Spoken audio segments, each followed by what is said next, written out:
Price lord. 27 September.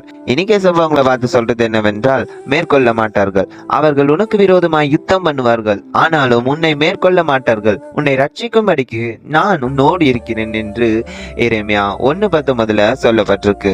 இன்னும் எத்தனை பேர் தான் எனக்கு விரோதமா எழும்பி வருவாங்க, இவங்களெல்லாம் நான் எப்படி ஜெயிக்கிறதுன்னு கலங்குறீங்களா? இன்னைக்கு ஏசப்பா உங்களை பார்த்து சொல்றாரு, மேற்கொள்ள மாட்டார்கள். நம்மளை சுத்தி 1000 பேர் வந்தாலும் நம்ம தேவனை ஒருவரை விசுவாசித்தா போதுங்க, அவங்க கண்டிப்பா ஜெயம் எடுக்க மாட்டாங்க. ஏன்னா ஜெயன்றது தேவனால் மட்டுமே வரும். நீங்க தேவனிடத்துல விசுவாசமா இருக்கும் போதோ உங்களுக்கு விரோதமா என்ன காரியம் நடந்தாலும் அது வாய்க்காதே போகும், அது உங்களை மேற்கொள்ளாது. ஏன்னா தேவன் உங்களோடு இருக்கிறார்.